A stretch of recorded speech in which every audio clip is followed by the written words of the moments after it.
사도행전은 그 성령이 어떻게 임하고 그 성령의 체험한 충만한 자들의 삶의 모습이 또한 교회와 주변의 어떤 변화된 모습이 어떠한가를 생생하게 기록해 놓은, 어떤 면에서 성령 충만함의 교본, 성령 받은 사람들의 삶의 축복이라고 해도 지나치지 않은 표현들입니다.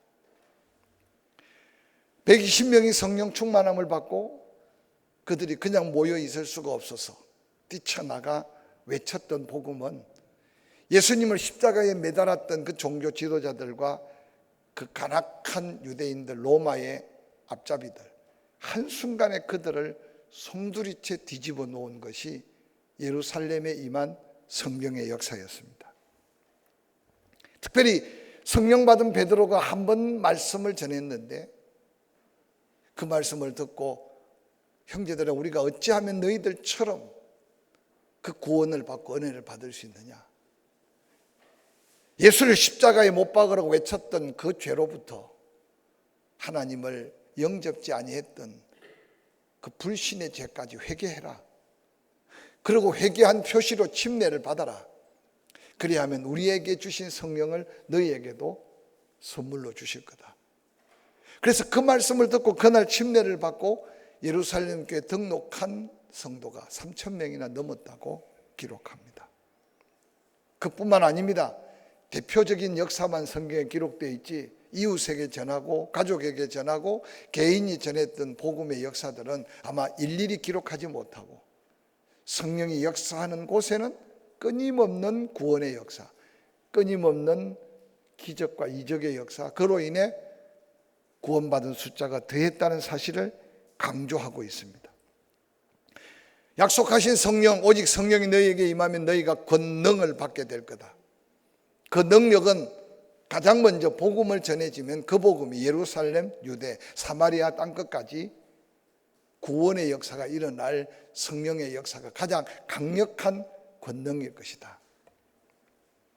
놀랍게도 이 같은 성령 충만함을 받았던 예루살렘 교회 성도들, 사도행전 2장 42절은 이렇게 기록하고 시작합니다. 그들이, 즉 성령 충만함을 받은 예루살렘 교회 성도들, 사도의 가르침을 받아 서로 교제하고 떡을 떼며 오로지 기도에 힘썼다. 사람마다 두려워하는데 사도들로 말미암아 기사와 표적이 많이 나타나니 믿는 사람이 다 함께 있어 모든 물건을 서로 통용하고 또 재산과 소유를 팔아 각 사람의 필요를 따라 나누어 주며 날마다 마음을 같이하여 성전에 모이기를 힘쓰고 집에서 떡을 떼며 기쁨과 순전한 마음으로 음식을 먹고 하나님을 찬미하며 또 온 백성에게 칭송을 받으니 주께서 구원받는 사람을 날마다 더하게 하셨다라고 기록합니다. 과거나 지금이나 누구에게 배움을 받는다는 게 쉽지 않습니다. 그래서 옛날에는 참 배우기 힘들 때는 그 스승의 은혜가 부모의 은혜 다음으로 많이 고백되어졌습니다. 그런데 오늘날 배움이 너무 흔해지니까 누가 스승이고 누가 제자인지, 누가 가르치는 자고 누가 배우는 자인지 구별이 없어졌습니다. 아마 각자의 가지고 있는 자만과 오만이 어느 날 누구에게 배워도 누구에게 배웠다고 하지 않고 자기가 잘나고 자기가 똑똑해서 된 것처럼 여겨지는 세상 속에 살고 있습니다. 근데 오늘 초대교회 성령 받은 그들은 성령의 감동 속에 살면서 먼저 은혜 받은 사도들의 가르침을 철저하게 받았다. 사도의 가르침은 딴 게 아니죠. 이전에 그들이 듣고도 깨닫지 못했던 말씀, 하나님의 말씀을 배우면 말씀대로 사는 놀라운 모습의 사람들이 예루살렘의 성령 받은 성도들의 모습이었다. 오늘 헌신 예배를 드리는 제5 여성교회원들, 세상의 갖가지 경험, 체험, 믿음의 은사, 은혜들을 입었던 지난 날을 생각하면서 과거에 경험했던 모든 것들이 은혜로 기억된다면 이제 그 말씀대로 남은 생애를 살아갈 때 오늘 예루살렘 교회 날마다 구원받은 자가 더했던 그 은혜의 주인공들이 될 수 있기를 먼저 주의 이름으로 간절히 축원합니다. 배운 대로 산다, 특별히 예수 믿고 구원받은 사람들 하나님 말씀대로 산다는 게 쉽지는 않습니다. 끊임없이 세상과 부딪히고 내 자신과 부딪히고 그게 내 영적 전쟁까지 겸해야 됩니다. 그래서 말씀은 끊임없이 좌우의 날선 검같이 내 생각을 바꾸게 하고 내 습관을 바꾸게 하고 내 골수까지 쪼개어서 내 심령의 깊은 육신에 죄악된 것까지 갈라놓아서 그 속에 말씀이 갈라놓은 곳에 성령이 임재하셔서 우리를 하나님의 사람답게 하나님의 영광을 드러낼 일꾼으로 변화시키는 그 능력이 성령 받은 초대교회 성도들의 변화의 모습이었습니다. 우리는 주님 앞에 서는 날까지 말씀대로 순종해 가며 성령의 감동대로 은혜 속에서 그리스도의 장성한 분량으로 더 성장하고 성숙해져야 된다는 사실을 기억하면서 이제 5학년이니까 7학년, 8학년, 9학년 요즘에는 12학년 돼야 졸업할 것 같은데 학년이 더할수록 심령이 넓어지고 은혜가 더해지고 할렐루야 주를 위한 감격과 감사가 넘쳐나는 오늘 초대교회 성도들의 아름다운 본을 본받는 우리들 될 수 있었으면 좋겠습니다. 뿐만 아니라 이같이 성령 충만함에 사로잡혔던 예루살렘 교회 그들 사도행전 3장에 보면 제9식 기도 시간에 베드로와 요한이 성전에 올라가며 나면서 못 걷게 된 안전병이를 고치는 역사가 소개되고 있습니다. 사도든 그리스도인들이든 예수의 이름만 부르면 표적과 기사가 일어나서 주변의 사람들이 다 두려워 떨고 그 예수 이름 앞에 무릎을 꿇게 되는 놀라운 역사가 성령 받은 하나님의 사람들을 통해 나타난 예루살렘 교회 역사였습니다. 이 땅에 지식적으로 배운 게 없고 경제적으로 가진 게 없고 사회적으로 밑바닥 가난 속에 허덕이는 이민족이지만 교회가 복음이 이 세상에 들어오면서 생각을 바꾸고 의식을 바꾸고 생활을 바꾸고 그 사실은 이 조국 대한민국의 역사 속에 복음의 역사는 오늘 이 은혜의 역사로 이어진다는 사실을 누가 부인할 수 있겠습니까? 그런데 아쉽게도 세상의 모든 문화, 모든 과학, 모든 조건들이 더 좋아질수록 이제 복음의 필요성을 못 느껴 하나님의 은혜의 필요성을 못 느껴 세상 사람들은 그렇다고 할지라도 예수 믿고 구원받은 성도들도 자꾸만 세상과 더 친해지고 세상 것에 더 마음이 끌리고 그래서 어느 날 하나님의 은혜 없이도 살 것 같은 위기가 오늘 사는 우리의 삶의 위기일 수 있어요. 그러니까 기도 안 해도 살 것 같고 하나님이 안 고쳐줘도 병원 가면 고쳐줄 것 같고 기도해서 응답 안 받아도 그냥 세상 뺑마중 통하면 뭔가 될 것 같고 이게 오늘 우리의 영적으로 얼마나 심각한 암적인 영적 질병인지 모릅니다. 그런데 오늘 초대교회 성령 받은 그들은 예수 그리스도의 이름만 붙들었어요. 예수 그리스도의 이름으로 기도했고 예수 그리스도의 이름으로 명령하면 나면서 걷지 못했던 자가 일어나 걷고 예수 그리스도의 이름으로 기도하면 병든 자가 치료되고 그래서 그 이름의 능력, 그 믿음의 역사가 주변의 많은 사람들을 두렵게 만들었다고 성경에는 기록하고 있습니다. 다시 우리에게 필요한 능력이 있다면 성령 안에 약속한 예수 그리스도의 이름의 권능을 다시 한번 힘 있는 믿음의 회복이 필요한 시대가 아닌가 생각합니다. 우리 오여성교 회원들 찬양도 잘하지만 목소리 굵기도 크고 목소리 크기도 크고 할렐루야. 집에서는 조용조용 이야기하겠지만 남편 기죽이는데 사용하지 말고 혹이라도 아직도 죽고 예수 안에 또 죽었는데도 육신에 헬기 부리는데 사용하지 말고 할렐루야. 예수 이름 찬양하고 예수 이름으로 기도하고 예수 이름으로 언제 아멘 하려고 예수 이름으로 복음을 전하는데 남은 에너지를 주신 은사를 사용할 수 있기를 주의 이름으로 간절히 축원합니다. 이야기할 때는 목소리가 큰데 쫙 기도하자 그러면 소리가 안 나오면 이거는 심각한 문제예요. 우리 교회 여성교회원들은 다 착해서 그렇지 않겠지만 부부싸움 할 때는 소리가 큰데 찬송할 때 목소리가 기어 들어가면 안 돼요. 오늘 초대교회 그들 사실요 이렇게 예수 이름 당당하게 부를 수 있는 자들이 아니었어요. 베드로 3번이나 부인하고 도망다니고 3년 동안 예수님을 따라다녔지만 그들은 제대로 한번 그들 앞에 있는 예수 그리스도의 이름으로 기적을 스스로 행해 본 적이 없었어요. 근데 부활하신 예수를 만나고 난 다음 성령 받고 나니까 그들에게 믿음이 생겨서, 어떤 믿음입니까? 말씀대로 의지하고 말씀대로 순종하며 믿음으로 예수 이름을 부르니까 표적이 나타났어요. 기적이 나타났어요. 우리는 다시 한번 과학이 발달하고 세상의 모든 문명 문화가 발달하지만 믿음의 성도들은 다시 예수 이름의 권세를 회복해야 될 때 우리가 살고 있음을 기억하시기를 주의 이름으로 간절히 축원합니다. 과거에는요, 병원이 이렇게 시설이 좋지 않을 때 병명을 잘 파악하는 것도 어려웠어요. 그래서 이 병은 저 병은 가봐야 병원도 별 차이가 없어요. 그래서 대부분 어떻게 합니까? 교회 나와라. 교회 나오면 고침 받는다. 그리고 특별한 교단은요, 3일 금식해봐, 일주일 금식해봐, 그냥 자신 있게 이야기를 했어요. 근데 요즘 여러분 주변에 병든 자 보고 교회 나와봐, 고쳐질 거다 말할 수 있는지 생각해보고, 오늘 이 사도들이 성령 충만했던 이 예수 이름이 나에게는 어떻게 증거되고 어떻게 고백되어야 될지 다시 한번 도전하는 저와 여러분이 될 수 있기를 주의 이름으로 간절히 축원합니다. 축원합니다. 뿐만 아니라 사도행전 4장에 보니까 오늘 본문에 그들을 불러 경고하여 도무지 예수 이름으로 말하지 말고 가르치지도 말라고 공회 의원들, 여러분 장로들, 그 가문까지 다 모여서 예수님의 제자들을 강압합니다. 그때 베드로 요한이 말합니다.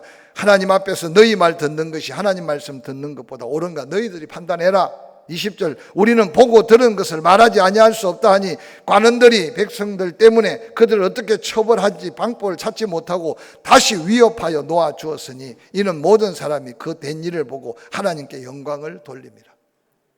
옛날에는 말하지 않아도 스스로 기죽었는데, 누가 붙들지도 않았는데 붙들려 죽을까 봐 문을 꽁꽁 걸어 잠고 숨었는데 부활하신 예수님 만나고 성령 받고 나니까 이 담대함이 그들에게 믿음의 능력으로 나타났어요. 할렐루야. 예수 이름으로 제발 좀 말하지 말라. 그러면 내가 놓아주리라 하니 베드로와 요한이 그 관원들, 당시에 시프런 칼날 앞에 뭐라고 말합니까? 너희들이 생각 있다면 생각해봐라. 너희들이 하나님의 음성을 못 들어서 그렇지, 하나님 음성 들어봐라. 사람 말 듣는 게 옳으냐? 너희들도 다 하나님 섬기는, 하나님 믿는 사람 아니냐? 하나님 말씀 듣는 게 옳으냐? 아무 말도 할 수 없는 거예요. 우리는 보고 들은 걸 말할 수밖에 없다. 성령에 사로잡혔던 초대교회 성도들은요, 고난을 두려워하지 않았어요. 핍박을 두려워하지 않았다니까요. 그래서 초대교회 순교자들이 목숨 아깝지 않아서 버린 것이 아니라 죽음이 두렵지 않는 담대함이 성령 충만하면서 주는 용기였고 믿음이었어요. 할렐루야. 특별히 오늘 헌신 예배를 드리는 오여성 교원들, 죄송하지만 그치는 게 있습니까? 애들 다 키워놨고. 어떤 제 후배 목사 그러더라고. 제보고 농담으로, 아이고 형님 지금 죽어도 호상입니다. 나보고. 처음에는 뭐 이런 소리를 하나 그랬는데 가만히 생각해 보니까 지금까지 사명 따라 살았고 혹시 하나님 지금 부르시면 호상이래. 호상. 백수를 해야 호상이 아니고, 우리 오여성 교원들요, 지금까지 지내온 거 생각하면 지금 주신 건강 감사해야 되고, 지금 자녀들과 삶의 모습 걱정거리는 있겠지만 그게 기도거리지, 그것 때문에 잠 못 자고 그것 때문에 막 밥을 굶고 할 일 없잖아. 감사의 제목인 줄 아시기를 주의 이름으로 간절히 축원합니다. 이제 가져야 될 믿음이 뭐냐? 이제까지 하나님이 이만큼 지켜주시고 은혜 베풀어 주셨으니 이제 내 생명 다해서 주를 위해 사는 담대함이 필요할 때 살고 있다. 12명이 새벽기도 나오면 내가 볼 때 이 교회 뒤집어질 것 같아. 12명 저 목소리로 쫙하고 외치면 천정이 들썩거리지 않겠어요? 하나님의 역사는 딴 데 있는 게 아니에요. 산에도 가세요. 좋은 데 구경도 가시고 좋은 것도 잡수세요. 그러나 남은 생의 에너지 중에 그 어떤 염려 근심거리도 다 함께 기도하면 감사거리가 되고, 감사거리가 되면 하나님이 평안 주신다고 빌립보서 4장 6절에 말했으니까 아무것도 염려하지 말고 너희 구할 것을 감사함으로 하나님께 아뢰라. 그래야 하면 그리스도 예수의 평강이 너희 마음과 생각을 지켜줄 거다. 이 약속 믿고 남은 생에 오늘 초대교회 성령 충만했던 그들, 그 어떤 두려움도 염려도 그 어떤 걱정도 없는 담대한 믿음이 성령 충만한 믿음이었어요. 이제 그 학년쯤 되면 암도 쉽게 안 생겨. 이제 생길 걸 벌써 다 생기고 생겼다 벌써 다 지나가서, 교통사고가 나도요 차가 지가 피해가지 하나님이 지켜주실 줄 믿고, 죽을까 봐 염려만 안 되면 뭐 염려할 거 있어요? 죽으면 천국 가는데. 그래서 오늘 이 초대교회 이 성령 충만함의 담대함이 믿음 안에 우리가 다시 도전해야 될 성령 안에 담대한 믿음이 되기를 주의 이름으로 간절히 축원합니다. 사도행전 4장 31절, 그들이 모여서 기도하고 온 교회가 함께 기도하니 모인 곳이 진동했다.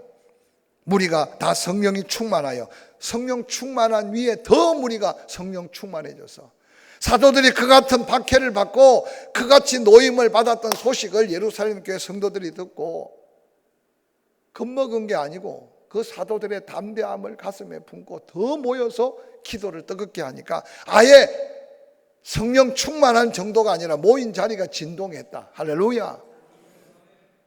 옛날에 부흥회 하면 여러분 진동의 은사가 있었어요. 앞에는 북을 쳐 제끼죠. 앞에 있는 권사님들은 어떤 분들은 일어나서 춤을 추죠. 요즘 그렇게 부흥회 하면 옆에서 당장 먼저 신고할 거고 시끄럽다고. 그리고 뒤에 앉아서 꼭 저렇게 예수 믿어야 되나 하고 생각하는 사람 많을 거예요. 그냥 앉아 있을 수가 없었어요. 너무 감동 충만해서. 그게 그래서 진동의 은사인 줄 알고, 기도원에 가보면 그저 펄떡펄떡 뛰는 사람이 수없이 많았어. 근데 오늘 이 은혜들이 없어진 게 아니고 우리가 은혜 사모함이 없어진 것을 기억하시기 바랍니다. 우리 오여성교 회원들이 이 담대함을 갖고 다시 부르짖어 기도하는 기도의 용사들이 되고, 우리가 다시 그 은혜 안에 사로잡히는 저와 여러분이 될 수 있기를 주의 이름으로 간절히 축원합니다.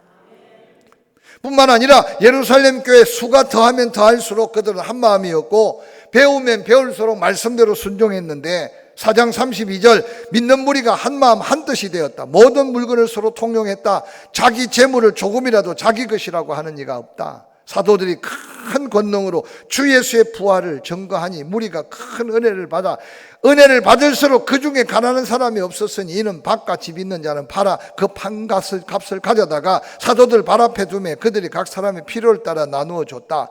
구브로에서 난 레위 족속 사람이 있으니 이름은 요셉이라. 사도들이 일컬어 바나바라 번역하면 위로의 아들이라 하니 그가 밭이 있음에 팔아 그 값을 가지고 사도들의 발 앞에 줬다.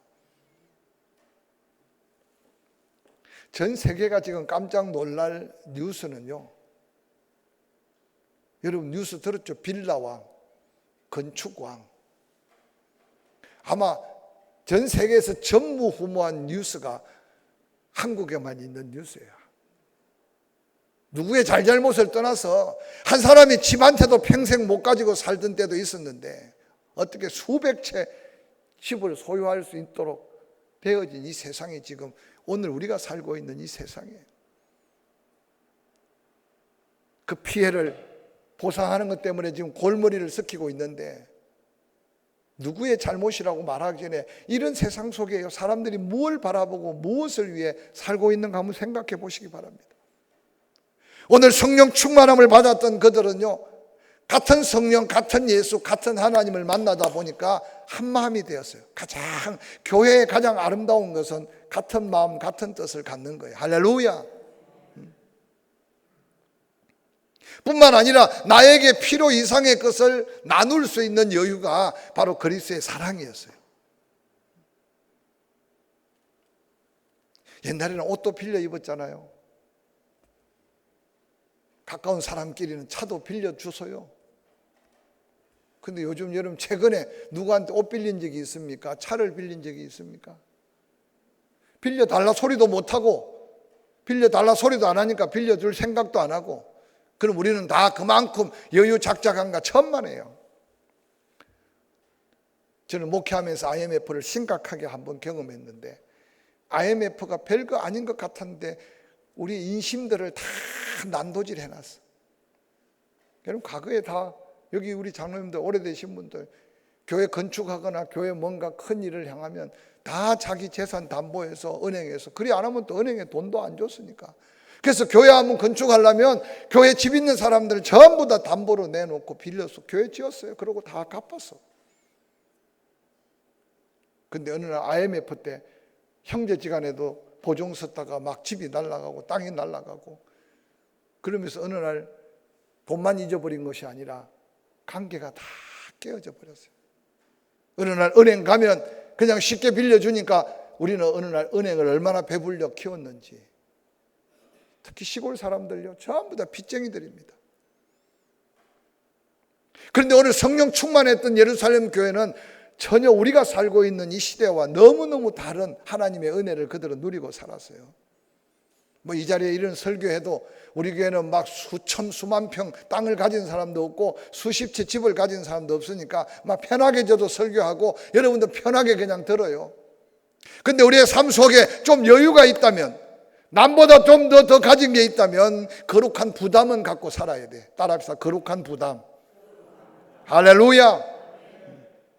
그래서 하나님께서는 많이 맡긴 자에게 많은 것을 찾고 요구하고 반드시 계산할 때가 있다고 말씀하신 것은 우리에게 축복하기 위함이지 줘놓고 하나님께서 부담 주고 맡겨놓고 하나님께서 책임을 묻는 게 아니에요. 시간의 여유가 있으면 내 시간을 나눌 사람, 남다른 은사가 있으면 은사를 통해서 섬길 사람, 남다른 재물이 있으면 꼭 그것을 통해서 하나님의 영광을 위해 쓰임받는 것을 생각할 때 주신 것이 복이 되고 하나님 영광이 드러난다는 사실을 기억하시기를 주의 이름으로 간절히 축원합니다. 성령 충만했던 예루살렘 교회 아름다운 헌신, 아름다운 봉사가 줄을 이었어요. 다음 주일날 여성교 연합회가 어버이 주일날 잔치를 한다는데 옛날 같으면 음식은 뭘 합니까? 얼마나 합니까? 묻는데 믿으니까 그냥 제가 기도하고 있어요.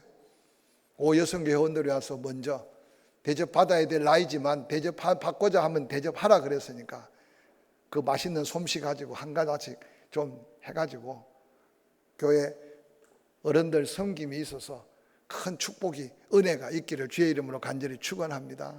할렐루야. 뿐만 아니라 초대교회 예루살렘교회 성령에 사로잡혔던 그들은 그들 공동체 안에 죄악이 발을 붙이지 못했어요. 사도행전 5장 4절에 보니까 땅이 그대로 있을 때 내 땅이 아니며 판 위에는 내 마음대로 할 수 없더냐 어찌하여 이 일을 내 마음에 두었느냐 사람에게 거짓말한 것이 아니고 하나님께로다. 아나니아가 이 말을 듣고 엎드려져 혼이 떠나니 이 일을 듣는 사람이 다 크게 두려워하였더라. 젊은 사람들이 일어나 시선을 싸서 메고 나가 장사하니라. 5장 9절 베드로가 이르되 너희가 어찌 함께 깨하여 주의 영을 시험하느냐. 삽비라에게 보라 내 남편을 장사하고 오는 사람의 발이 문 앞에 이르렀으니 또 너를 메어 나가리라 하니 곧 그가 베드로의 발 앞에 엎드려져 혼이 떠난지라. 젊은 사람들이 들어와 죽은 것을 보고 메어다가 그의 남편 곁에 장사하니 온 교회가 이 일을 듣고 사람들이 다 크게 두려워하니라. 그렇게 성령 충만, 은혜 충만, 땅을 팔고 집을 팔아 서로 나누고 부족함이 없어요.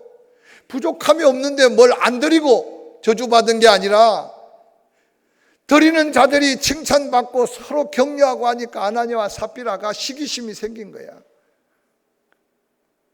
그래서 서원을 한 거예요. 특히 구브로에서 온 요셉이라는 사람이 땅을 팔아서 하나님 앞에 드리니까 하고 그가 얼마나 성품이 좋았는지 온 교회가 요셉이라고 하지 말고 바나바 위로의 아들이라고 이름을 새로 지어줬어. 그러니까 아나니아와 삽비라가 아니 이 교회 주도권, 이 교회 오래 다니고 이 교회 영향력은 내가 더 있는데 오늘날 말하면 아니 저 구브로에서 온 촌사람이 저렇게 칭찬을 받네. 우리도 팔자. 그리고 베드로에게 들어오는 동네 입구에 그 텃밭 좋은 밭 있죠. 그거 팔아서 드리겠습니다. 베드로가 아마 축복하지 않았겠어요? 근데 팔아 바쳤는데 베드로가 뭐 땅값을 계산했겠어요? 성령께서 그 은혜스러운 현장에 그 오만과 자만 하나님의 영광을 가릴 죄악을 그냥 두면 안 되기 때문에 베드로에게 성령께서 감동하신 거예요. 아나니아에게 말합니다. 그 땅 팔아서 다 드린다더니 왜 땅값을 떼고 하나님 앞에 드리냐. 아나니아가 깜짝 놀랐을 거예요. 이게 성령의 역사예요. 삽비라가 왜 늦은지는 모르겠어요. 가끔 부흥회 때 설교하면 제가 그래요. 화장하고 좀 폼 낸다고. 왜냐하면 교인들 앞에 서서 박수치고 칭찬받을 걸 생각하고, 그리고 거울 몇 번 더 보다가 늦었던 것 같아요. 아나니아가 들어오자마자 땅값 한 게 전부 다냐? 전부 답니다. 어째 네 남편과 함께 그렇게 악한 일에 같이 마음을 가졌냐? 네 남편 장사한 사람이 들어온다 봐라. 너도 곧 데리고 나갈 거다. 그 자리에서 함께 모여있는 교회 공동체 중에 생각해 보세요. 그것도 엄청난 돈을 들이고도 저주받은 아나니아 삽비라를 보면서 예루살렘 교회가 어떻겠어요? 지금도 그 하나님은 살아계신 줄 믿으시기를 주의 이름으로 간절히 축원합니다. 하나님은 액수가 중요한 게 아니고, 하나님은 드리지 않느냐 드리느냐 문제가 아니라 그 마음 중심을 바라보시면서 하나님의 거룩함을, 하나님의 영광스러움을, 하나님의 권위를 하나님은 끊임없이 드러내기를 원하세요. 할렐루야. 여러분, 하나님 앞에 드릴 때 여러분요, 스스로 액수가 적다고 여러분 너무 초라하게 생각하지 마세요. 가부의 두렵돔을 칭찬하신 하나님, 중요한 게 내 삶에 가장 소중하고 귀한 마음을 드릴 때 하나님께서는 그 마음을 받으시기를 원하는 거지 물질을 받으시는 게 아님을 기억하시기 바랍니다. 그래서 여러분, 감사도 항상 늘 마음에 담고 있고, 입술로 먼저 감사하세요. 찬양으로 감사하세요. 뿐만 아니라 감동이 되면 작은 예물이라도 여러분 그 제목을 써서 하나님 앞에 드리면 하나님께서 필요한 사모하는 마음에 더 채워주실 줄 믿고, 할렐루야. 주중헌금 한 번을 구별하더라도 한 주간을 돌아보면서 하나님 앞에, 그래서 여러분 시간, 은사, 재능 이 감사로 드릴 때 내 심령뿐만 아니라 재단에 죄악이 발을 붙이지 못했던 성령의 역사가 우리의 삶의 거룩함으로 이어질 수 있기를 주의 이름으로 간절히 축원합니다.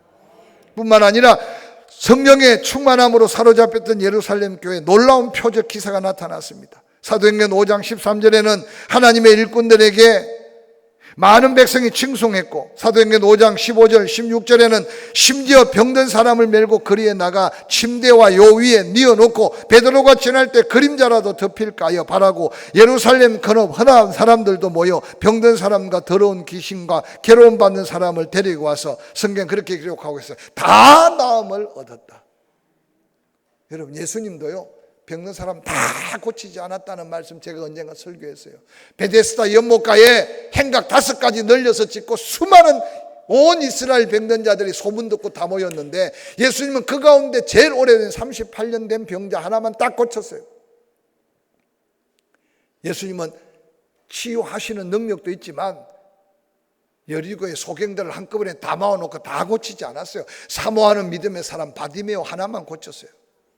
그런데 오늘 예루살렘 교회 성령 충만한 그들, 그 놀라운 성령의 역사를 듣고 주변에 많은 사람들이 베드로가 지나가는 그림자라도 스쳐가면 병이 나을 줄 믿는 믿음으로 베드로가 지나다니는 곳에 침대 요를 깔고 환자를 뉘어놨어요. 그리고 여기저기 예루살렘 주변에 있는 마을에서 허다한 머리가 모인 허다한 사람들이 병든 사람, 더러운 귀신 들린 사람들을 데리고 왔는데 성경에 보니까 다 나음을 입었다고 기록하고 있어요. 여러분, 이 놀라운 성령의 역사는 여전히 우리가 믿는 하나님, 우리가 믿는 성령의 역사임을 기억하시기를 주의 이름으로 간절히 축원합니다. 성령 충만함에 사로잡혔던 그 믿음의 사람, 말씀대로 순종하는 곳에 은혜로 살았어요. 오직 예수 그리스도의 이름만을 믿고 그 이름을 사용하며 능력을 행하며 살았어요. 그 어떤 밖의 고난도 두려워하지 않았어요. 아름다운 헌신과 봉사가 줄을 이었어요. 죄악은 발을 붙이지 못하도록 성령은 강력하게 역사했고, 성령이 역사하는 곳곳에는 놀라운 표적과 기적과 이적이 나타났어요. 그 성령을 사모하고 그 성령에 붙들려 사는 우리의 남은 삶이 되기를 주의 이름으로 간절히 축원합니다. 축원합니다.